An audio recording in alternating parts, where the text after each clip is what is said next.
Good morning. The discussion later today will be about how Europe, or what Europe can do for Ukraine for a last and just peace quicker.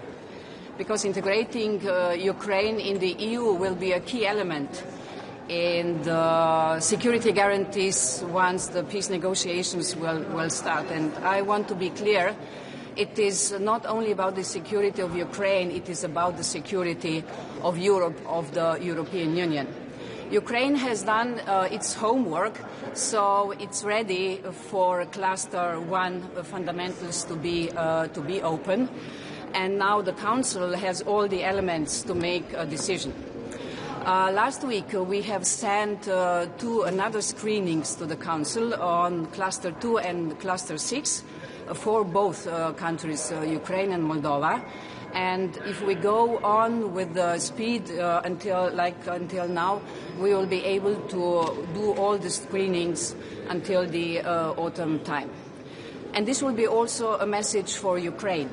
Stay strong, keep fighting, keep defending or keep fighting anti-corruption, and of course also take care about the rule of law. So it's very important that we also give a message to Ukraine. Madam Commissioner, excuse me, I'm from Georgia, and for Georgian people also it's very important to be in this family, and they are fighting for European future. So what can you tell, what will be your message to people of Georgia and also to Georgian Dream? To Georgian Dream, the government has to come back to the European path unless we are not willing and will not be able to go on. And the people of Georgia also stay strong, fight for the European values. We count on you. Hungary said that Ukraine's membership is the biggest threat to the EU. So what's your comment on this? Dealing with or protecting the minorities is fundamental, important for the European Union, and it is a very important part of the negotiations. That's why, in my opinion, it would be really good if we could open Cluster 1 fundamentals, which will give Hungary the opportunity to get all the answers or to deal with the concerns they have with their minority in Ukraine. On the other side, it is also about the European security, and we should use this momentum and go on with reforms in Ukraine and give Ukraine the sign that actually what they are delivering is good, and we should go on with the whole accession process. Once again, it's not just about the security in Ukraine. Securing Ukraine and going on with the accession process for Ukraine will also secure, on the long term, then security in Europe. Thank you. Commissioner, just one question, please, about Ukraine.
Just det, precis.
Good morning, Minister. Good morning. What's your reaction to the phone call between Trump and Trump? Well, I will start with the European Union still, with all due respect. So we have the NATO ministerial also coming in the beginning of June, but nevertheless, we will talk about Ukraine today, and we will also talk about the European Union mechanism. But I will start with one other topic. You know that there was an incident in the Finnish Gulf this week, where Russian military, first time ever, showed very clearly that they are behind the Shadow Fleet. And they started to escort with the military assets one Shadow Fleet oil tanker. And definitely, when we look at the pattern, then Russia is increasing their military presence on the Baltic Sea and in the Finnish Gulf. And definitely, we have to see what we can do more, sanctioning the Shadow Fleet, because the Shadow Fleet is carrying around 60% of the Russian oil out of Russia.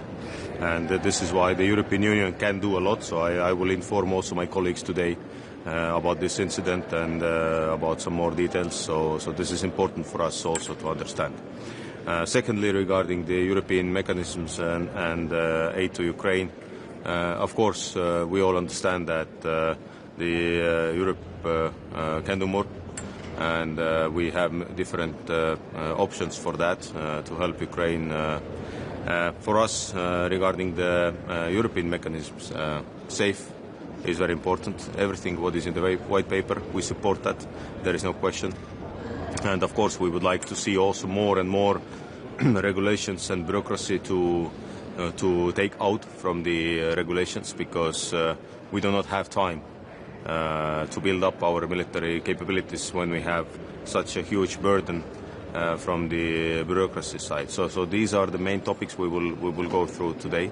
When you talk about the Putin-Trump call, well, it is important to understand that Putin has never changed his position. So this is the main understanding. He said that after the call repeatedly, and we see that Russia actually doesn't want to end this war.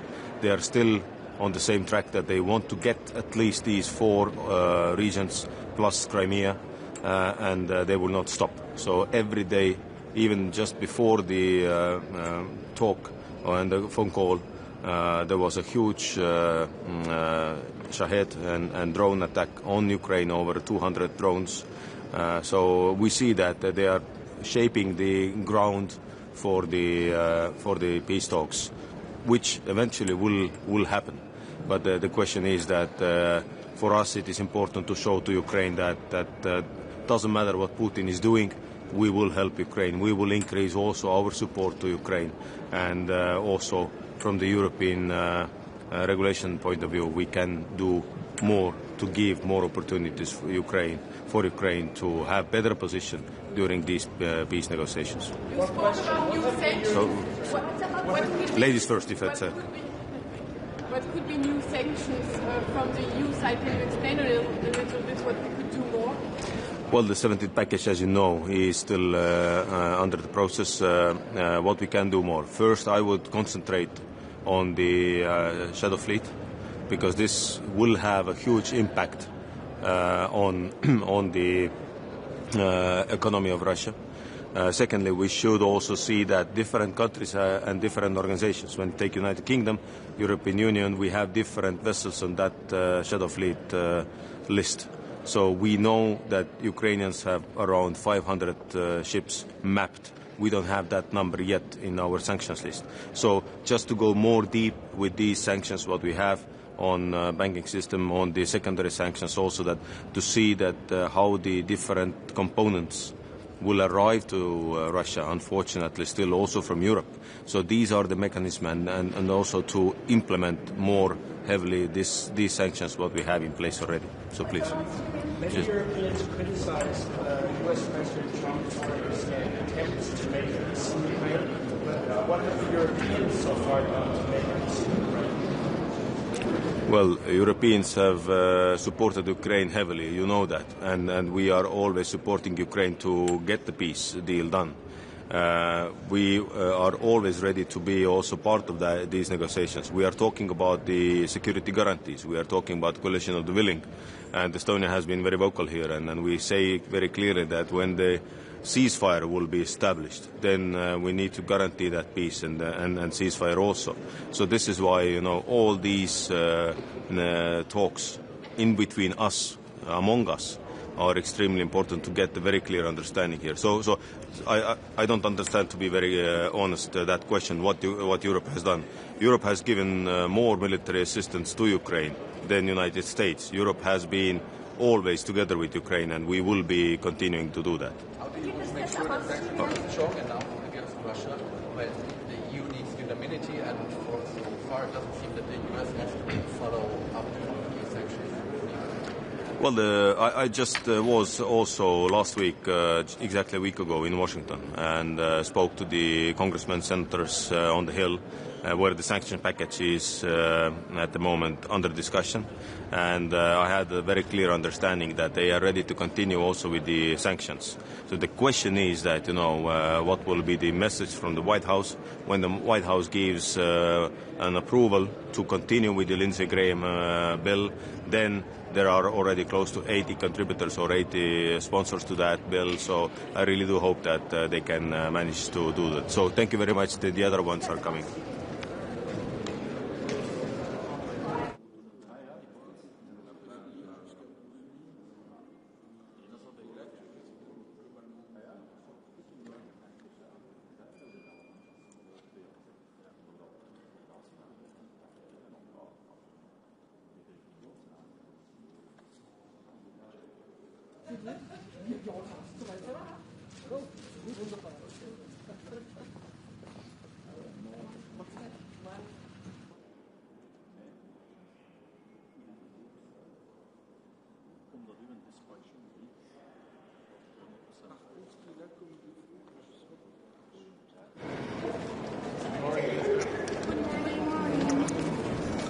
Good morning, everybody. A very important meeting today at the EU Defence Ministerials for a number of reasons. Of course, our top priority from Sweden is to increase our support for Ukraine. Therefore, I think that the issue that we're going to be discussing now is, of course, the High Representative's initiative of also providing Ukrainians with up to 2 million artillery shells. That's something that Sweden is very committed to. I think it's going to be important discussion also on how we can further develop EU MUM and step up training of the Ukrainian soldiers.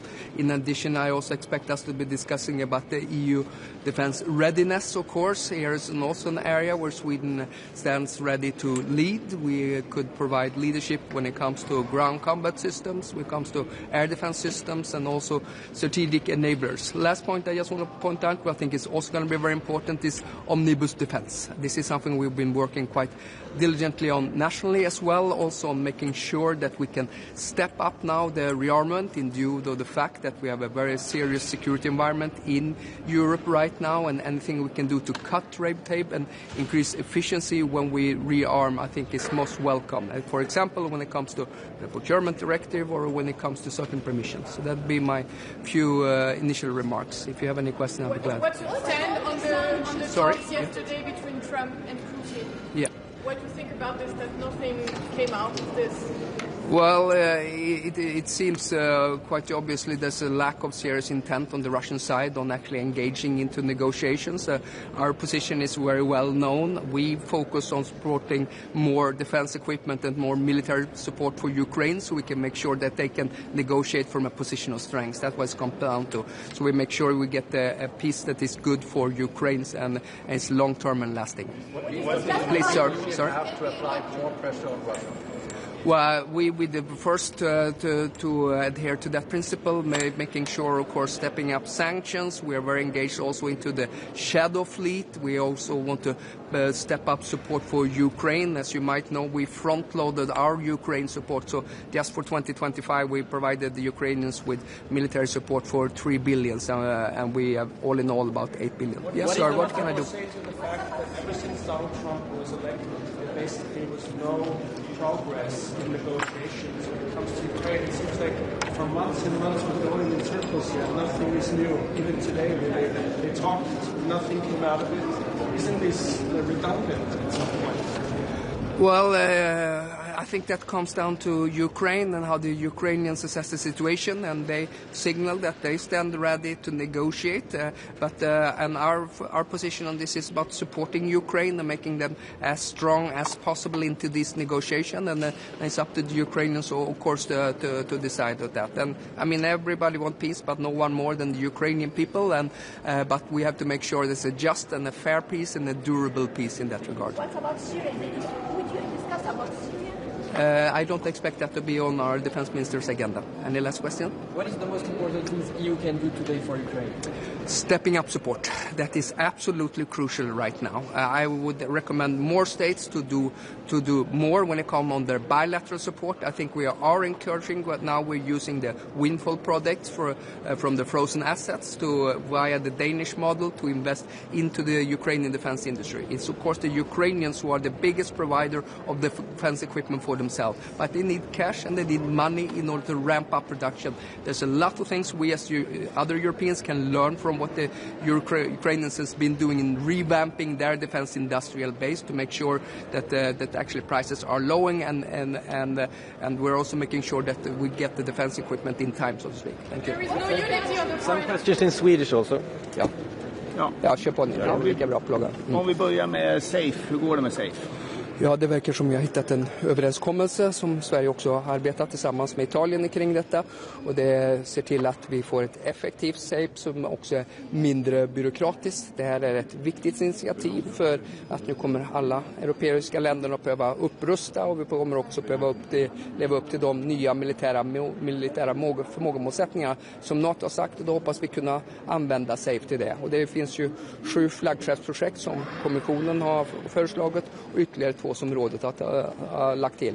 Från svensk sida har vi sagt att speciellt när det kommer till markbaserade system som jag nämnde förut, det kan vara till luftförsvar och det kan också vara till konnektivitet som vi skulle kunna spela en central roll kring.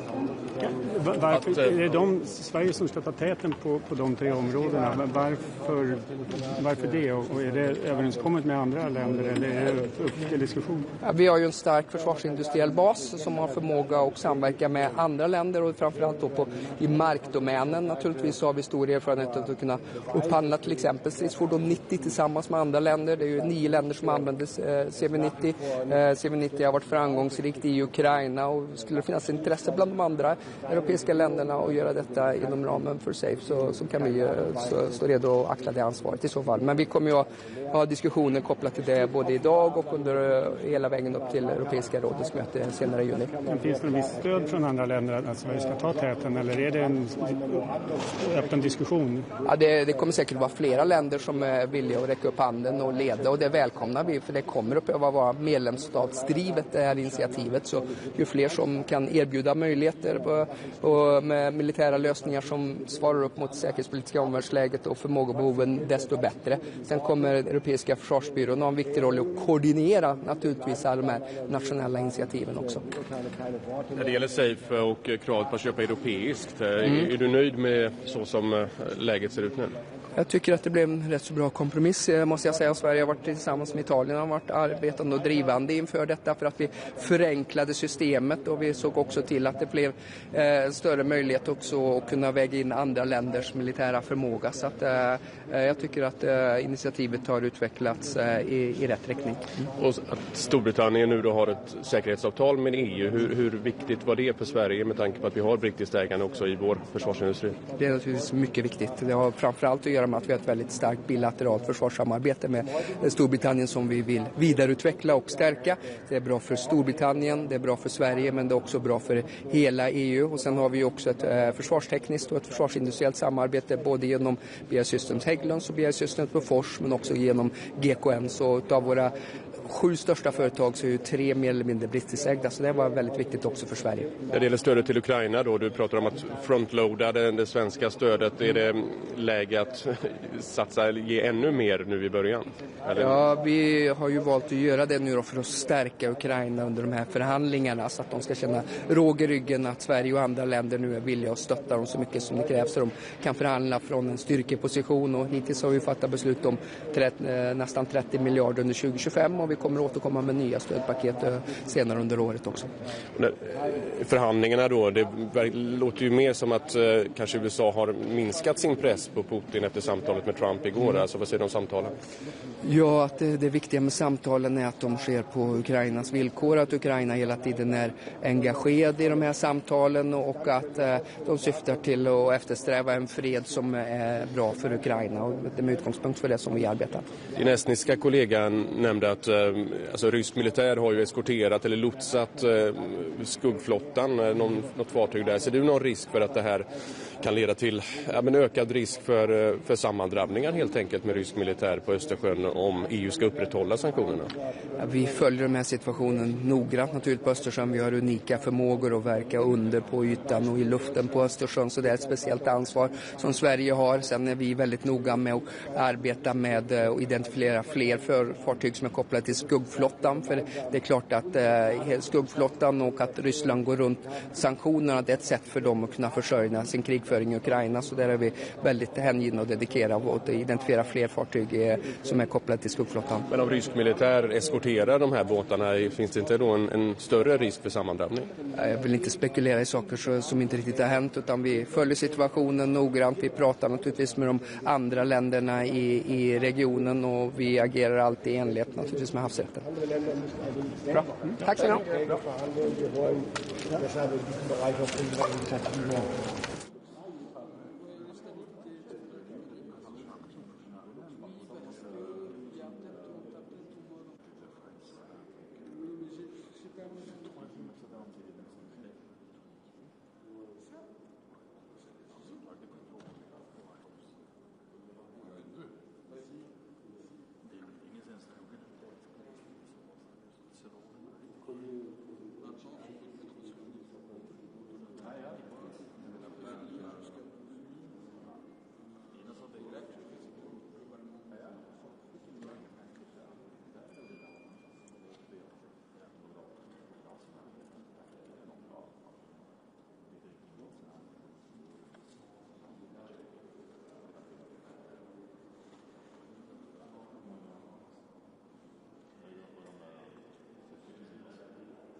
Schönen guten Morgen, hallo zusammen. Ich freue mich, Sie alle zu sehen. Erstes Thema natürlich heute das Telefonat zwischen Präsident Trump und Präsident Putin. Ich glaube, man kann sagen, das Gespräch gestern hat wieder einmal bestätigt, Erklärungen werden abgegeben von russischer Seite, aber Beweise für erklärte Absichten gibt es bislang nicht. Er ist nach wie vor nicht zu Zugeständnissen bereit. Er spricht nur von Waffenstillstand zu seinen Bedingungen, also zu den bekannten Bedingungen wie kein NATO-Beitritt, Abtretung der besetzten Gebiete und vieles andere mehr. Er spielt offenbar, Wladimir Putin spielt offenbar weiter auf Zeit. Auch das kann man sehr klar erkennen. Und so auch wenn Russland bereit ist, über ein Memorandum zu sprechen, so ist doch bislang keine Waffenruhe abzusehen. Das ist jedenfalls meine Einschätzung. Einen Zeitplan gibt es nicht. Man muss also leider sagen, Putin scheint nach wie vor nicht wirklich ernsthaft an Frieden, an einem Waffenstillstand interessiert zu sein, jedenfalls nicht zu Bedingungen, die für andere akzeptabel sind. Trotzdem gilt der Satz, ich höre die Worte, ich höre die Erklärungen, aber am Ende bleibe ich bei meiner Linie zu sagen, ich beurteile keine Worte mehr am Ende, sondern Taten und Handlungen. Ich glaube, das hilft uns allen mehr als das Spekulieren über Ernsthaftigkeit von Absichten. Ein Wort zum vergangenen Wochenende erklärt das weiter. Es hat weiter massive Angriffe gegeben, gerade in der vorletzten Nacht. Die massivsten Drohnenangriffe seit Kriegsbeginn, wie es heißt. Das lässt tief blicken in die tatsächlichen Absichten. Angriffe mit geschätzt mehr als 270 Drohnen sprechen da eine klare Sprache. Mehrere Menschen in der Ukraine wurden getötet, viele verletzt. Und das spricht, glaube ich, eine deutlichere Sprache als die Lippenbekenntnisse, die wir bislang so gehört haben. Zum heutigen Sitzungstag hier in Brüssel. Wir haben heute zwei Hauptthemen. Wir werden gerade nach den jüngsten Entwicklungen unsere weitere Linie bei der Unterstützung der Ukraine absprechen. Ich bin zutiefst davon überzeugt, dass es jetzt wichtiger denn je ist, die Ukraine nachhaltig und energisch zu unterstützen. Wir werden also klären heute, mit welchen konkreten Maßnahmen, und das ist dann der zweite Teil der Besprechung, wir die europäische Verteidigungsfähigkeit stärken können. Zur Ukraine. Die zentrale Botschaft: Deutschland unterstützt die Ukraine weiterhin tatkräftig. Das ist auch in der neuen Bundesregierung sehr, sehr klar. Wichtigster Punkt bei den Beratungen heute: die Initiative der Hohen Vertreterin zu 2 Millionen Schuss Artilleriemunition für die Ukraine in diesem Jahr. Und ich kann sagen, Deutschland wird sich daran maßgeblich mit einem gewichtigen Anteil beteiligen.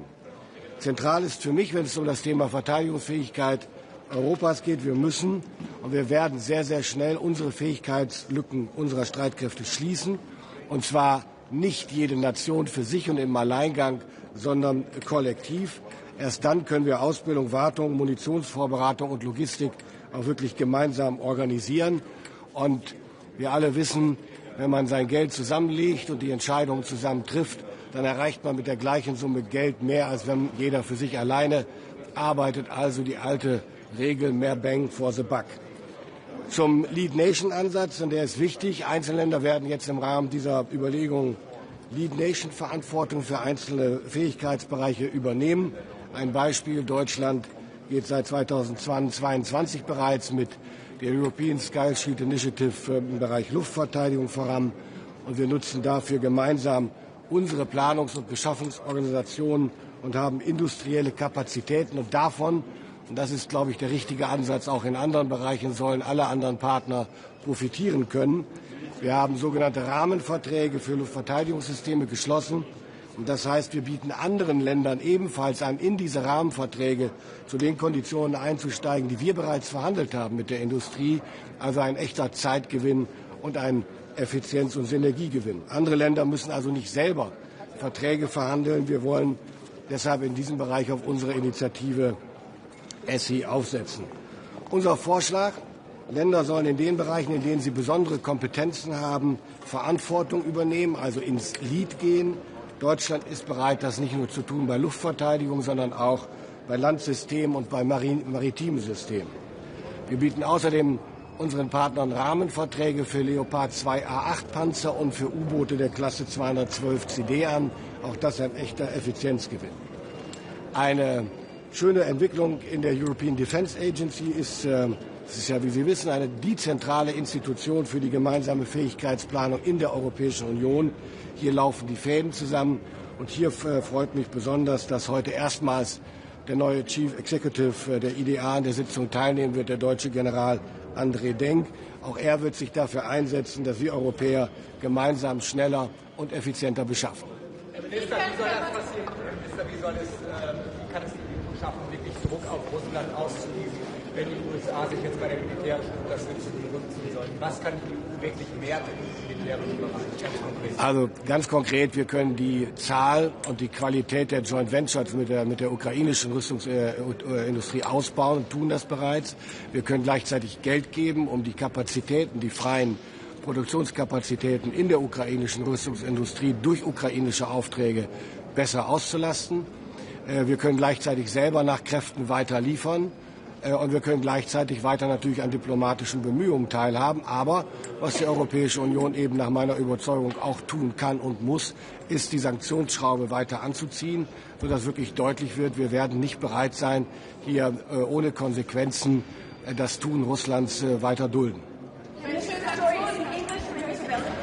Chancellor Merz has said he supports the call for 5% of GDP for defense spending. How would you get there?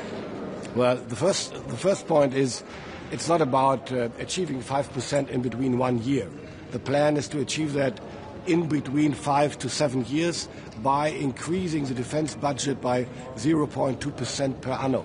So this is a totally different approach, first point. The second point is I rather prefer to talk about refilling the requirements of NATO in terms of capabilities and capacities. This is much more important and expensive enough.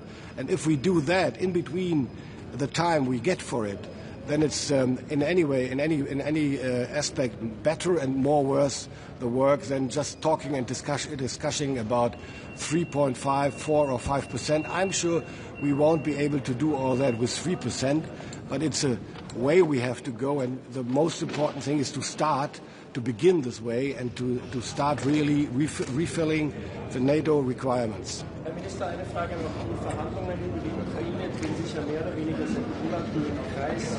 Wie kommt man aus dieser Endlosschleife raus und wie schafft man es wirklich, den Waffenstillstand zusammenzubringen und was macht die Union für Ich muss ehrlich sagen, ich verstehe die Frage nicht. Also ich verstehe sie natürlich, aber wir sind ja nicht diejenigen, die diesen Krieg führen.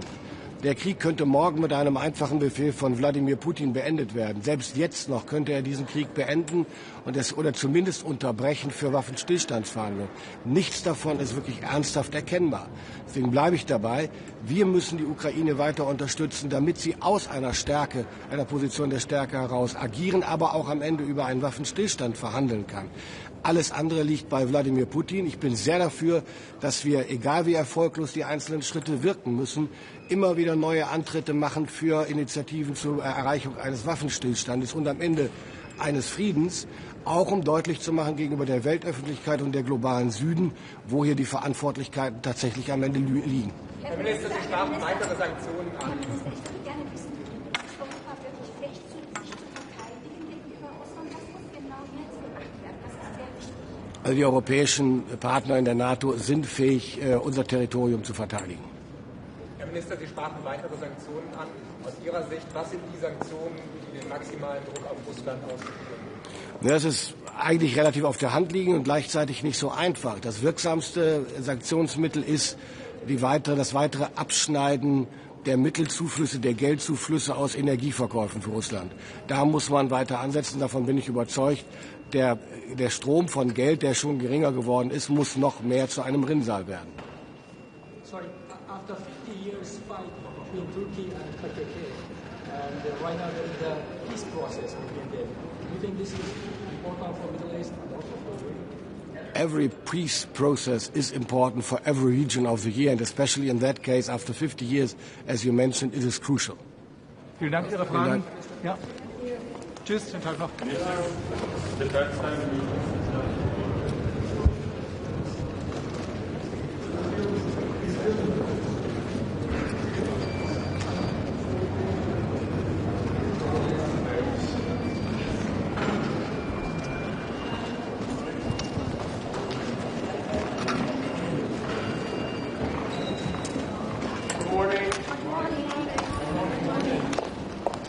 morning, everybody. So we are going to have a very intense day. First, we have the Foreign Affairs Council for Defense, where we're going to discuss the implementation of the white paper.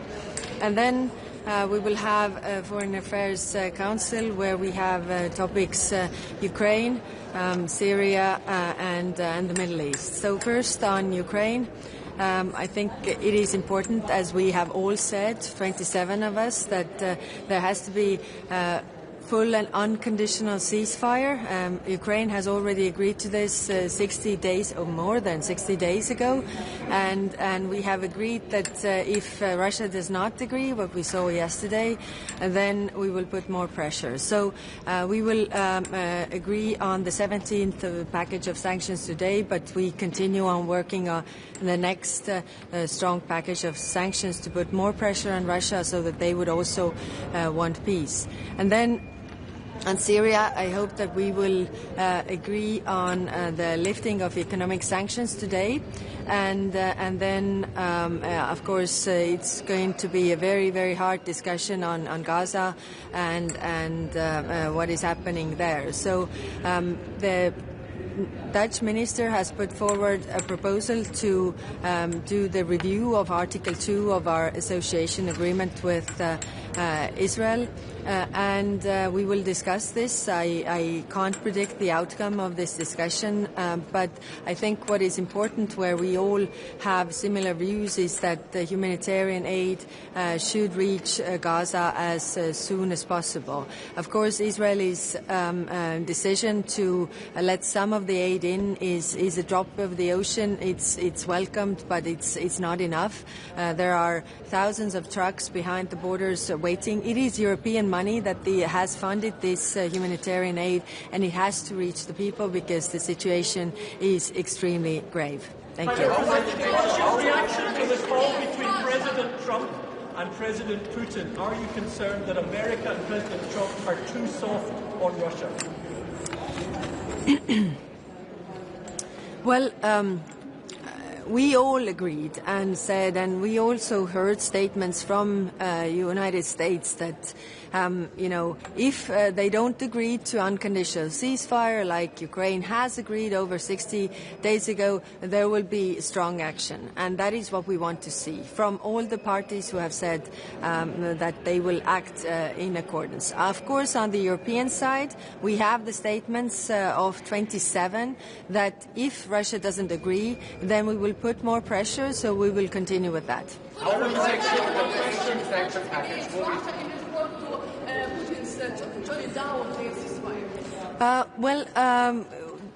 President von der Leyen has mentioned, there are sanctions regarding the oil price cap, the energy, also banking sector, the sanctions that will hurt Russia's economy. By the way, today in the Foreign Affairs Council, we also have the intelligence report about how well Russia's economy is doing. And what we hear is that they are coming to the point where actually they have to rely on the supply chain. So the effect of the sanctions will be even bigger in the coming months.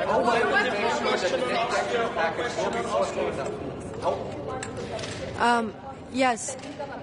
We have been working regarding the lifting of sanctions for Syria already since at the beginning of this year. Trying to help the Syrian people because when the Assad regime fell, it is clear that we want there to be jobs and livelihood for the people so that it would be a more stable country. And that's why, in order to have that, we need to lift the sanctions. Of course, we have had some very intense discussions. There are worries about, whether the government is going to the right direction, but I think we don't have a choice. We actually, either give them possibility to stabilize the country, or we don't do that, then we have something that we have in Afghanistan. How do you make sure that the sanctions against Russia will be forceful enough? You're talking about price cap, about financial sector, when you still need unanimity. Yes, this is true. We need everybody on board, and we know that America is also working with the sanctions for Russia if they don't agree. And we have seen clearly from the call yesterday that they don't agree. And of course, we are democracies. It takes time, and it is difficult and becoming more difficult. But I don't think we have a choice. We need to put more pressure. Yeah. Sorry, the Austrian foreign minister yesterday sent you a letter starting an initiative to get a ceasefire going in Ukraine. 14 other EU countries have supported this letter. What do you say to the letter of the Austrian foreign minister? Like I said when we had the discussion, it takes two to want peace. It only takes one to want war. And Russia clearly wants war, whereas Ukraine wants peace. So in order to make Russia want peace, also we need to put more pressure on Russia. After 50 years fight between Turkey and Turkey, right now there is a new process, peace process. Do you think this is important for the Middle East and for Yes, this is important. This is one of the rare good news from the region that there is more stability there. How can you deal with illegal sanctions when we're at the 17th package and nothing worked to stop Russia? Well, they haven't really proceeded with their goals either. I mean, this war has been going on for 3 years, and they haven't achieved what they want to achieve. I mean, their losses on their side are quite grave. I think what we see from the reports is that now they're coming to the point where they actually have to rely on their production that they are doing now, not the supply chains that were functioning before. So I think the importance of the sanctions will be even more grave or severe. And today we have the intelligence reports about the Russian economy as well, how they are affecting. Russians want us to think that, sanctions are not working, they're hurting you more than they're hurting us. This is not true. We see this from the intelligence reports. Of course, they are very good in propaganda. They always have been, so we have to keep this in mind. But we see that actually they are not doing that well. You're calling for the United States now to impose more sanctions. Do you want the United States now to move forward with more sanctions against Russia?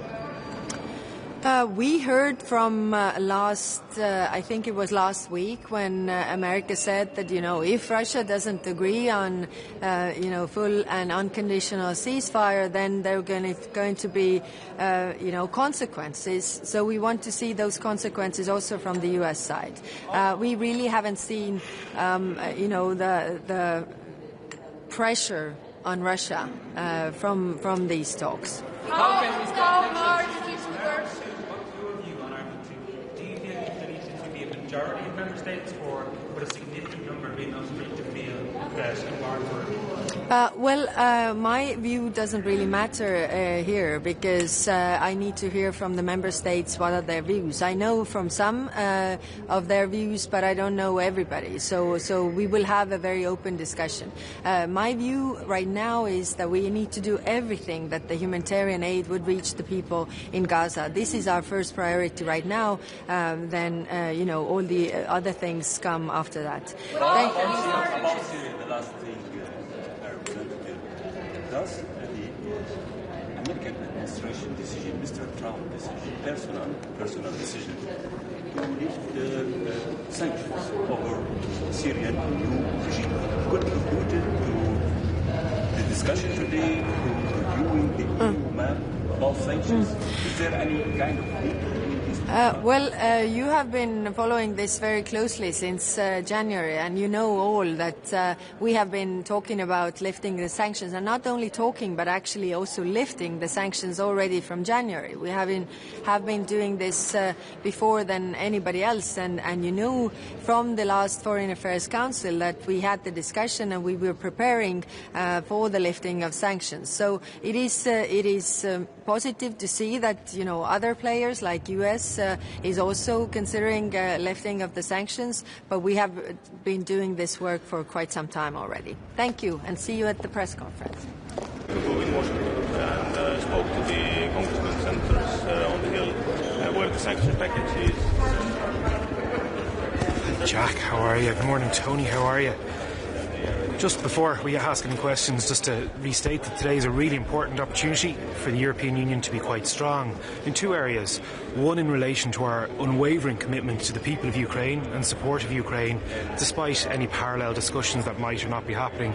But secondly, it's really important from the Irish government to absolutely underline the obligations to European Union member states, to the people of Gaza, to make sure that we see a proper humanitarian corridor opened up, and that, yes, we do look at Article 2 and look at the human rights obligations of Israel towards the people of Gaza and indeed the West Bank.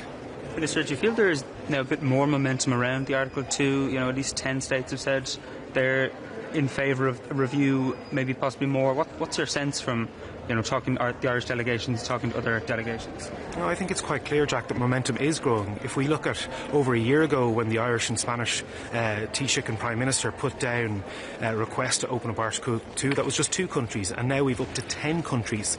And the point we'll be making quite clearly to the High Representative that you don't need a majority, you don't need a unanimous decision to look at this, and it is now the time to make sure that not only can we hold Israel to account, but actually that we show that the European Union believes in the rule of law and it believes in the protection of our values. Just going to ask you on the Brexit deal yesterday. I mean, how quickly do you hope does the government hope that an SPS agreement will be finalised in due course, and what implications would that have, not just for Northern Ireland but also bilateral trade between Ireland and the UK? Well, certainly we've been calling for a rapid verification of an SPS deal for quite some time, for months if not years. This is a common sense agreement between the UK and the EU that of course will have very clear benefits for Northern Ireland and make the operation of the Windsor framework so much smoother. I think that can be done quickly. I think the Irish agri-food industry would really welcome it, but equally so would the British agri-food industry. It's in everyone's interests. Let's get on and make sure it gets through the process. And I think we have a position now, since we've seen a reset not just of Anglo-Irish relations, but clearly EU-UK relations, we have an opportunity and a desire to do that as quickly as possible. Minister, just on the defence side of things and the Commission's SAFE proposal for EU budget-backed loans, what's Ireland's position on this now? It's had some time to think of it. Will they be entering into joint procurement with other EU member states? Well, we very much welcome the agreement on SAFE, and we very much welcome the defence and security aspect of the new EU-UK relationship. Ireland will absolutely look at this as a way to potentially procure more equipment quicker. We're looking at the opportunities when it comes to derogations on VAT, when it comes to the procurement process. We probably wouldn't need to use the SAFE process in terms of accessing funds, but certainly it opens up new opportunities to Ireland that we're more than happy to look at if needs be. Minister, you mentioned Gaza. What you are waiting for exactly, what you are aiming for in this meeting, or for the EU in general to do or to inaction? Well, the Irish government is waiting for nothing. The Irish government position is quite clear. What's happening in Gaza and throughout Palestine, including the West Bank, is really important, is absolutely horrendous. We've called many times for a cessation of the Israeli-led violence. We've called for the reopening of humanitarian corridors immediately. Over 60 days, the people of Gaza haven't been able to access basic medicines, shelter and food. It's absolutely horrendous. But what we need now from other EU member states, but particularly the High Representative, is a clear message that we won't stand for the status quo, that we have to see humanitarian aid allowed into Gaza, that we have to see restraint in terms of Israeli activities, but we do want to see Article 2 moved and the EU-Israel Trade Association reopened to look at those human rights clauses. It's quite clear from legal advice provided by the European External Action Service that there are very serious concerns there. The Irish position, along with our Spanish friends and indeed Slovenian friends, is quite clear. It's been maintained, and we welcome the fact that other member states are moving towards that position. About this last point, how do you see that more countries now they are siding next to you and Spain in your initiative to review and to hold to review the agreement with Israel and to hold the government accountable? How you see this movement shift in the EU policy national countries? Well, I can only imagine it's because other member states have eyes and ears and they can see the absolute horrors that are unfolding on a daily basis live on our television screens in Gaza. Children are dying, children are starving, Families are being murdered every day. This is not acceptable, and it's clearly now time for the EU to look at that EU-Israel Trade Association and the very clear breaches of the human rights under Article 2, and we absolutely support the Dutch initiative in terms of their letter to the High Representative. Thank you all very much. Have a great day. Super.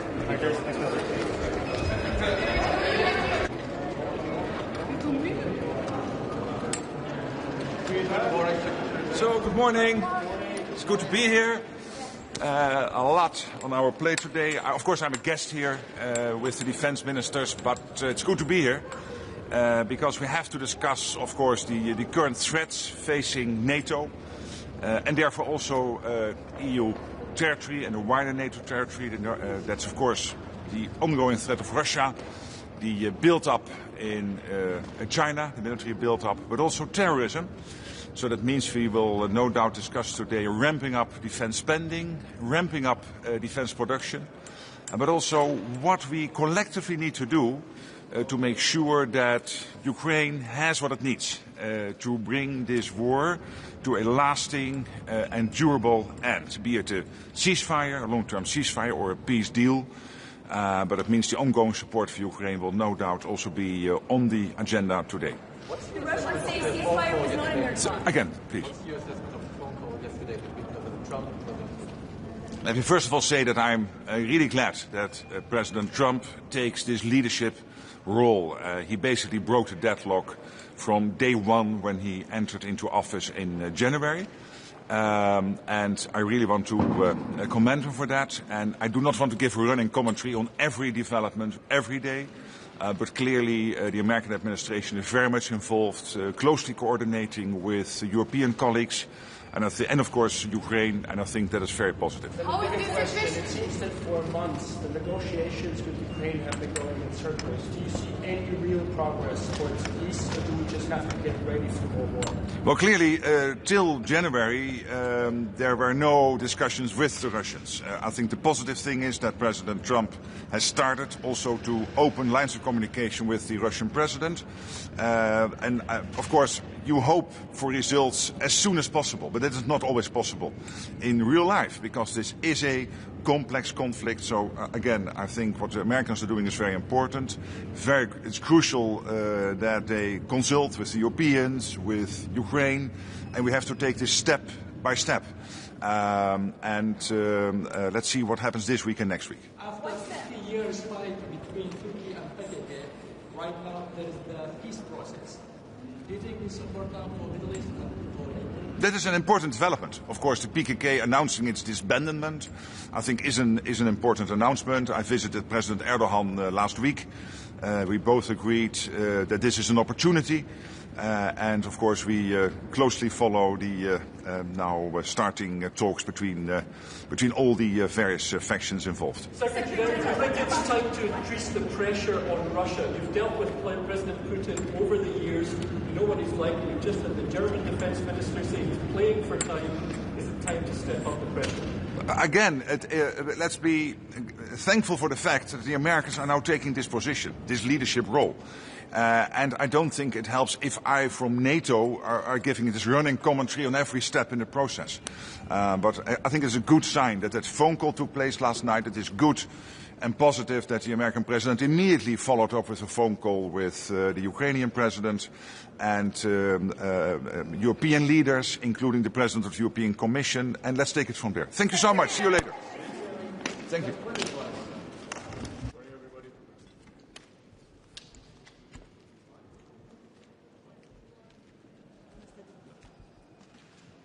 Σήμερα στο Ευρωπαϊκό Συμβούλιο των Υπουργών Άμυνας έχουμε να συζητήσουμε μια σειρά από θέματα μεγάλης σημασίας. Όπως πάντα υφίσταται καταρχήν το θέμα της Ουκρανίας. Αλλά εγώ θα ήθελα να σταθώ πολύ περισσότερο στην προσπάθεια που γίνεται με τον κανονισμό SAFE και το Rearm Europe. Δηλαδή την προσπάθεια να επανεξοπλιστεί η Ευρώπη ώστε να έχει τη δυνατότητα να υπερασπίσει τον εαυτό της. Να υπερασπίσει ένα χώρο δημοκρατίας, ανθρωπίνων δικαιωμάτων, προστασίας του ανθρώπου. Σε αυτό το πλαίσιο πρέπει να είμαστε εξαιρετικά προσεκτικοί. Και η Ελλάδα έχει επανειλημμένως τονίσει ότι είναι απαραίτητο σε αυτό το εγχείρημα να συμμετέχουν χώρες οι οποίες σέβονται και ασπάζονται το αξιακό πλαίσιο της Ευρωπαϊκής Ένωσης.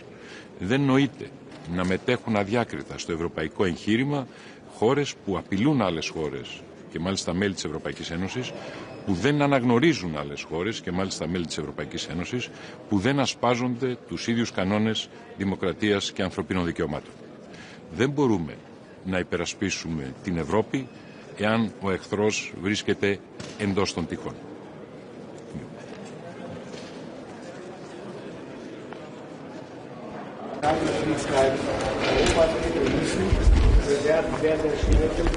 Yes, we will keep on supporting Ukraine. We just concluded on an aid package of 1 billion euro, and we will keep on supporting Ukraine for next years for 1 billion euro each year for military aid. That's first of all. We will be forward-leaning. Belgium will be forward-leaning when we talk about the coalition of the willing. So also that is a very good point. On the F-16s, we will be and stay in the coalition for the F-16s, and we will try to deliver the F-16s even before the date that was fixed. So that's also good news, I think. And then on the European Defence Omnibus and the White Paper, we think the White Paper is a good paper, but European defence needs to get leaner and meaner. So that's the big thing to do. Let's talk about it today, and I hope that we will get a good conclusion, and we will work together more on the European level, because that's a challenge for the future. Thank you. What's your position on the request for a review of Article 2 under the Israel Association Agreement? What's the Belgian government's position? The Minister of Foreign Affairs will be here in a couple of hours. You can ask him. It is his file, his dossier. I can only say that when there's a need for defense to help the people of Gaza for humanitarian aid, defense will always help. We did air droppings before from the airport in Jordan. When there is a possibility to restart with air droppings, humanitarian air droppings in Gaza, we will absolutely do it. It is from Jordan that we operate, but to be very clear, Israel will have to will have to give a go. Because when Israel doesn't give the go to use the airspace, we can't do the humanitarian air droppings with our Belgian defense. We did it in the past.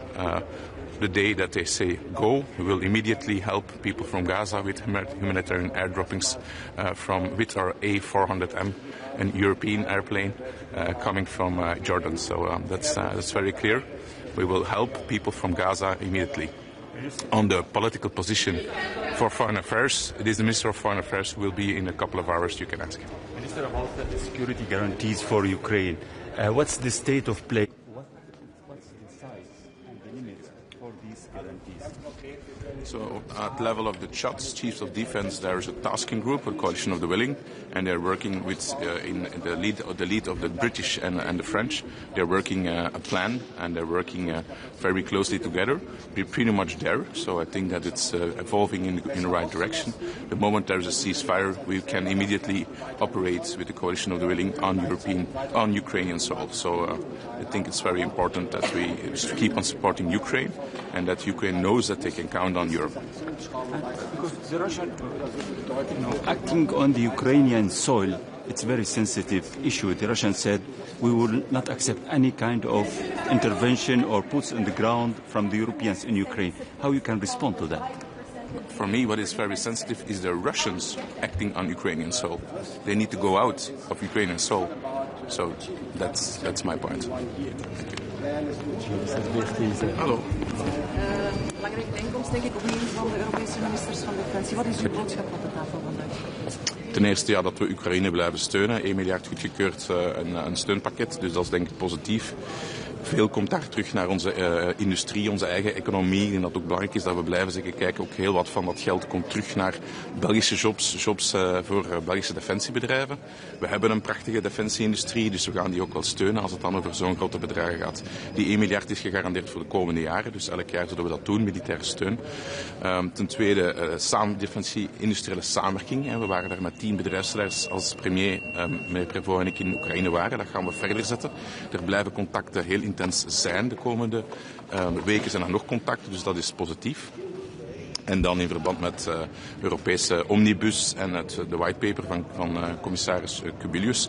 Ik ben positief over die whitepaper. Ik ben kritisch voor de Europese Unie, maar ik vind dat dit goed gedaan is. Dat is goed werk. Er is wel nog werk aan. Defensie moet veel leaner en meaner worden op Europees vlak. We moeten samenwerken, maar we moeten dat niet alleen zeggen, we moeten dat ook doen. Ja, en zie dat snel genoeg gebeuren? Dat is de grote vraag. Hè. Dus ik was in Polen voor een akkoord over Pio-run. Ik probeer heel veel bilaterale contacten te leggen. Op Europees vlak is het echt niet gemakkelijk. Er is ook weinig Europese administratie, weinig eigenlijk echt Europese fonds die ook met defensie bezig is. Dus die expertise moet nu op enkele maanden opgebouwd worden. Ja, dan kan je natuurlijk moeilijk verwachten van een organisatie zoals de Europese Unie dat die op 1, 2, 3 kan schakelen. Dus het is heel vaak bilateraal tussen landen. En we hebben mooie samenwerkingsprojecten. Het ene al beter dan het andere. Iedereen weet dat er een rekenhofrapport komt over Camo met de Fransen, maar ook daar raken we wel door. Economische return zal wel verbeteren, daar zijn we mee bezig. En ik ben heel veel bilateraal aan het doen, dus... Maar echt Europese projecten zijn er eigenlijk nog wat te weinig. Hè. Dus je hebt er een paar. Wanneer is vandaag dan een geslaagde vergadering voor u?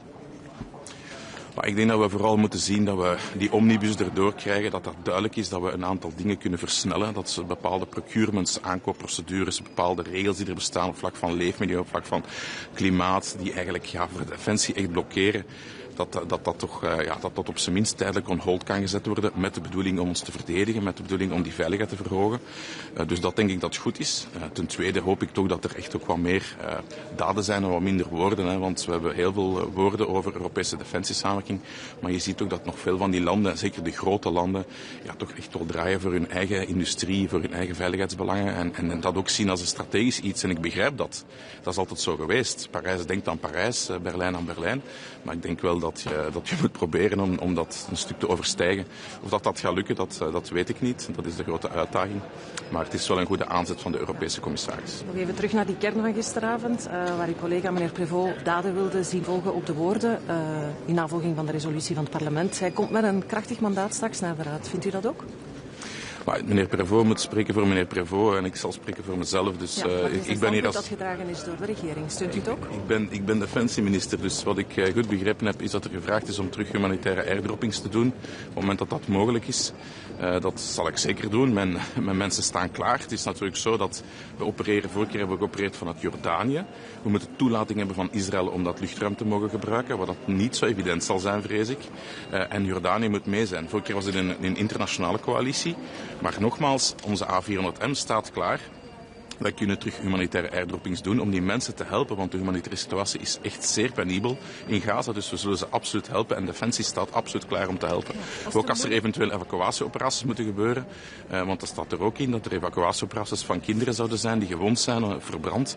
Ook daar zal Defensie zijn taak spelen, dus daar is geen enkel probleem. Ik zal als minister van Defensie met heel veel plezier meehelpen om de mensen uit Gaza te helpen. Ja, uw tweet zou de discussies niet geholpen hebben. U zei, België ligt niet wakker van Gaza. Op een moment dat de regering eigenlijk met dat eensgezind standpunt moet komen.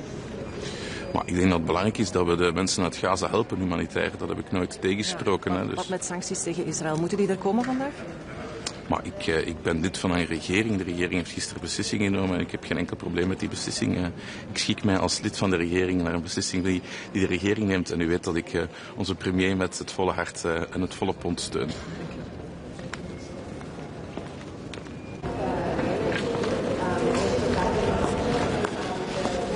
Gewoon? Ja.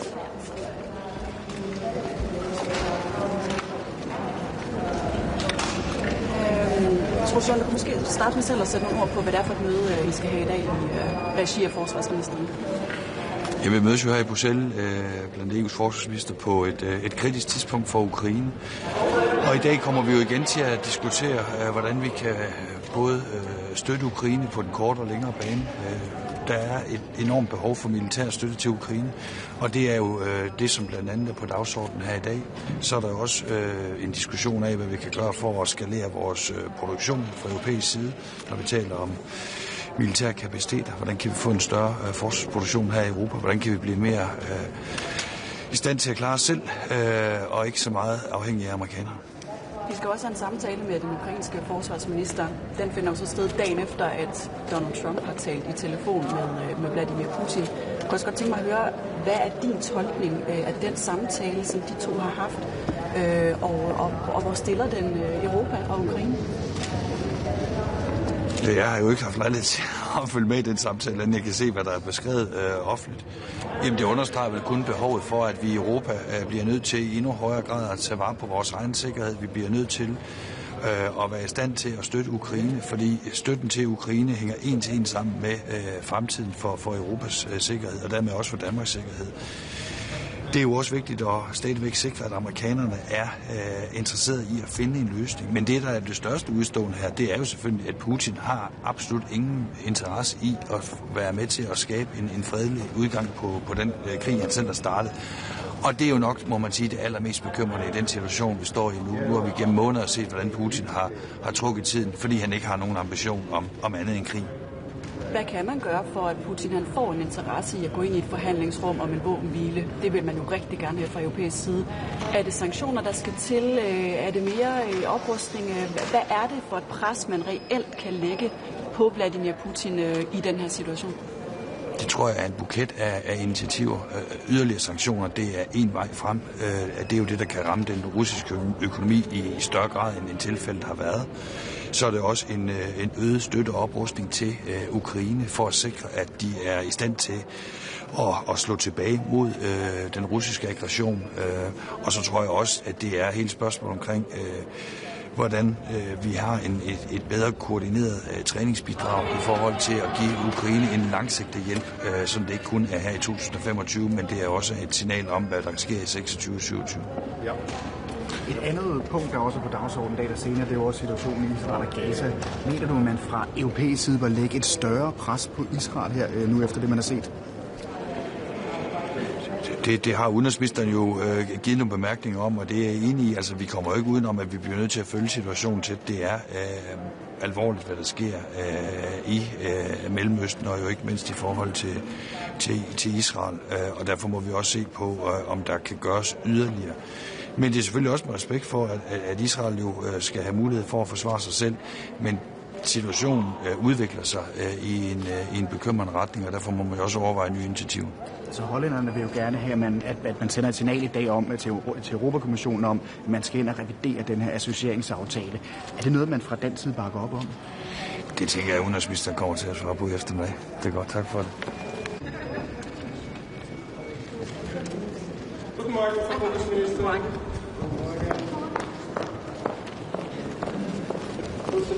Guten Morgen, danke fürs Warten. Wir werden uns heute erstmals im formellen Rahmen damit beschäftigen, wie wir unsere Verteidigungsfähigkeiten auch stärken. Aus österreichischer Sicht ist es so, dass das genau zu unserem Aufbauplan 2032 auch passt. Es wird dann natürlich auch um die Unterstützung der Ukraine gehen, um das in Kraft setzen, sozusagen der Rapid Deployment Capacity. Frau Bundesministerin, die aktuellen Ereignisse überschatten ein wenig diesen Tag. Donald Trump und Vladimir Putin haben gestern telefoniert. Was ist denn Ihre Reaktion auf dieses Telefonat? Ich glaube, im 4. Jahr des Krieges mit diesem unermesslichen Leid ist jede Initiative gut, die gesetzt wird. Man wird am Ende des Tages sehen, wie viel es dann auch bewirkt, was da auf den Weg gebracht wird. Aber jede dieser Initiativen ist aus meiner Sicht wichtig. Die Europäer kritisieren ja gerne das Unterfangen von Donald Trump, Frieden zu schaffen, aber was macht denn die EU, um Frieden zu führen? Ja, vielleicht drehe ich es ein bisschen um. Was wäre gewesen, wenn die Europäische Union nicht mit einer Stimme gesprochen hätte von Anbeginn an? Dann würde es die Ukraine vielleicht gar nicht mehr geben. Aber Sie haben schon recht, es ist jede Initiative von jeder Seite jetzt notwendig, weil man übersieht dann das, worum es eigentlich wirklich geht, dass am Ende des Tages ja Frieden da sein muss und man dieses unermessliche Leid dann auch beseitigt. Diese Verhandlungen scheinen sich ja mehr oder weniger seit Monaten im Kreis zu drehen. Was ist denn Ihre Konklusion daraus als Verteidigungsministerin? Ich denke, was wir sehen, generell unabhängig von dem, was sich im Zusammenhang auch mit der Ukraine tut, ist, dass es unendlich notwendig ist, dass wir unsere Verteidigungsfähigkeiten stärken, dass wir uns auch vorbereiten auf alle möglichen Risiken, die drohen könnten. Das haben wir in der Vergangenheit vielleicht nicht wirklich gemacht, uns auf sehr viele andere auch verlassen. Das gilt für Österreich, das gilt für viele andere Armeen auch.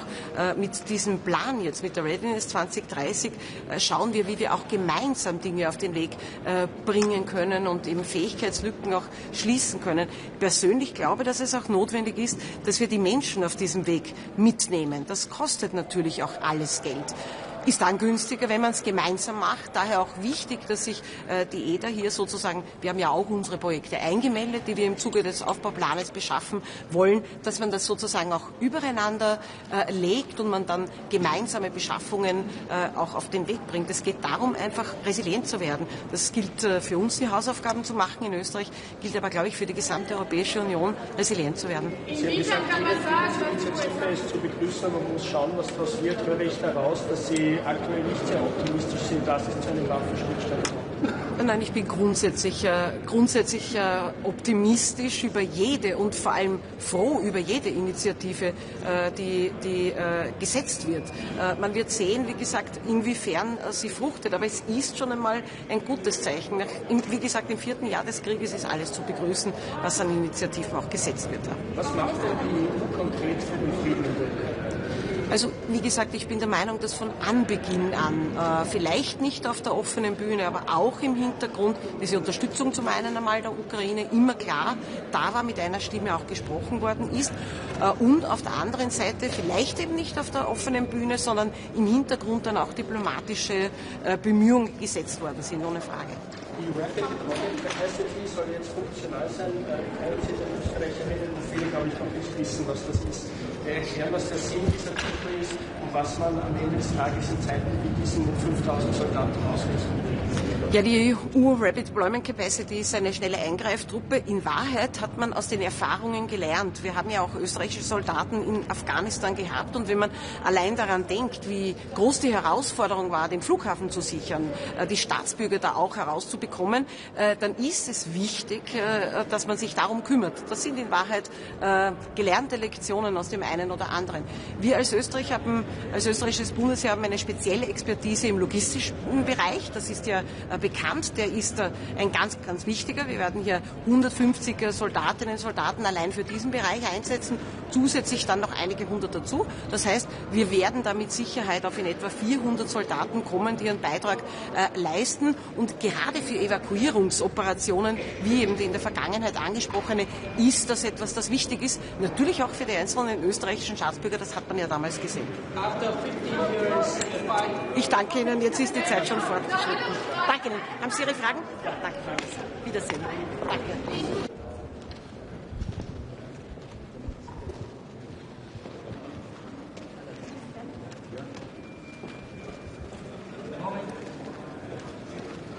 Good morning, everyone. Okay. Good morning, everyone. So it's of course, important meeting today. The two important topics. What we have to deal with support to Ukraine. Of course, we absolutely must continue our support for Ukraine. Ukraine must be able to act and negotiate from positions of strength. What European Union is doing, it is important that we, first of all, train the Ukrainian armed forces. That equipment is important as well. And, of course, also increasingly we have to still impose sanctions on Russia, on aggressor country. Latvia is doing also its homework. Namely 0.25% from our GDP goes militarily to Ukraine. We train Ukrainian soldiers. We believe that the well-trained, well-equipped Ukrainian army is the best security guarantee for a sustainable peace in Ukraine. So that's why EU is instrumental in this regard.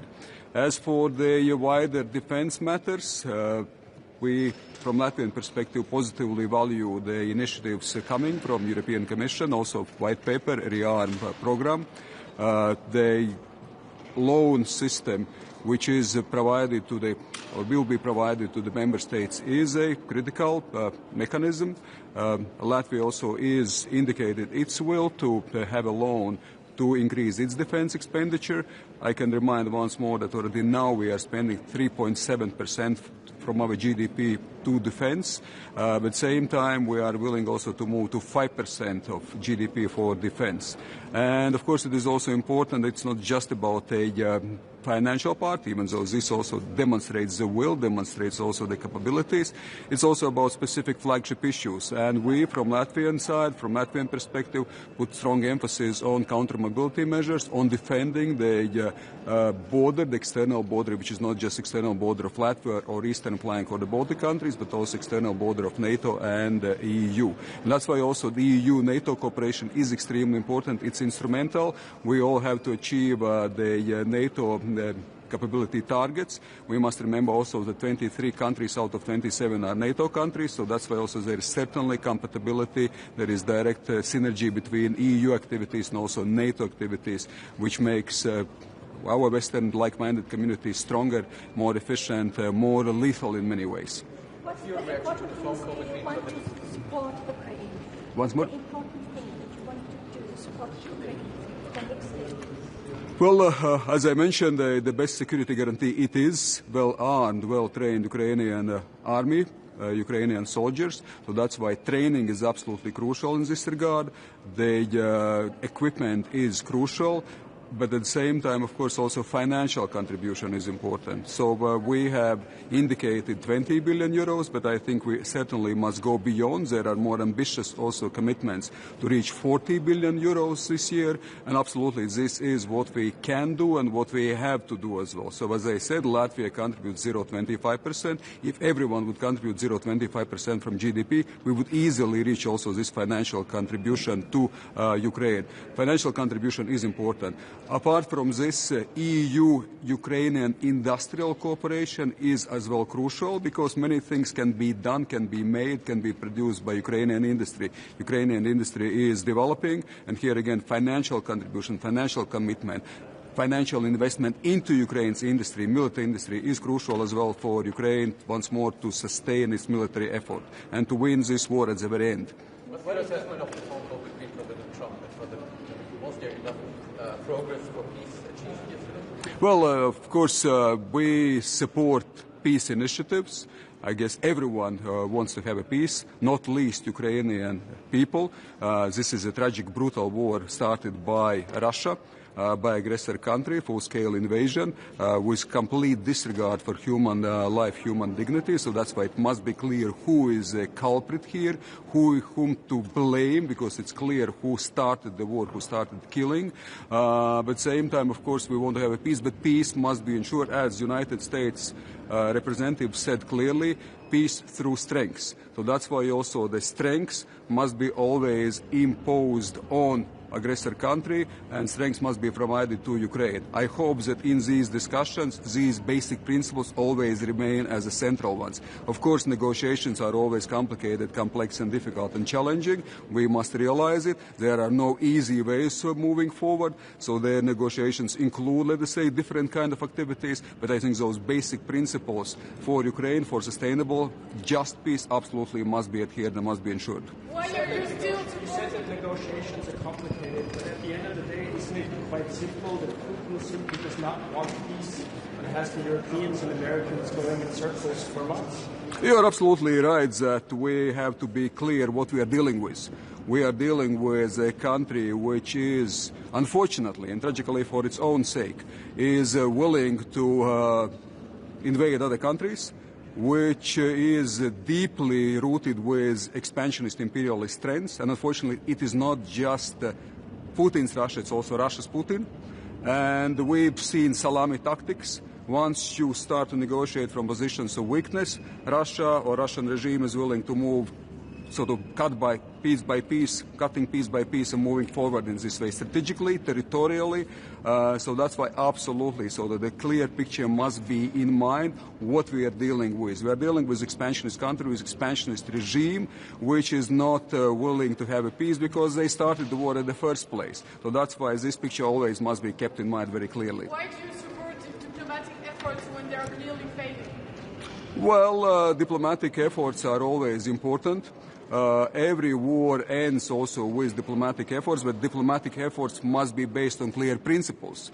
We can be critical on some of the some of the elements of it, but in principle, of course, we all want to ensure that people are not dying anymore in Ukraine.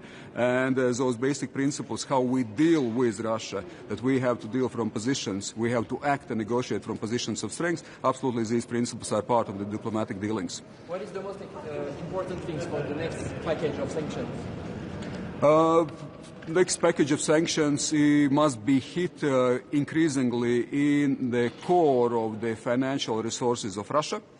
So, of course, we know that gas and oil, but especially oil, is absolutely one of the main resource and source also of revenue.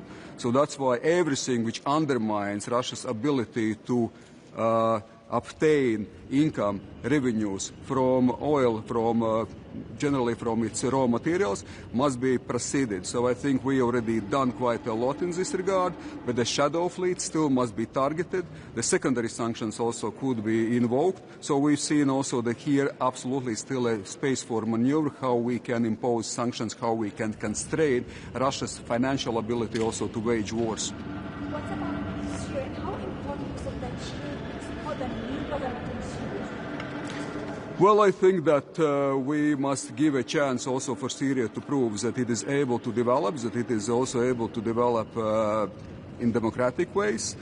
So that's why, of course, I think it is important that Assad regime has been undermined and in many ways destroyed.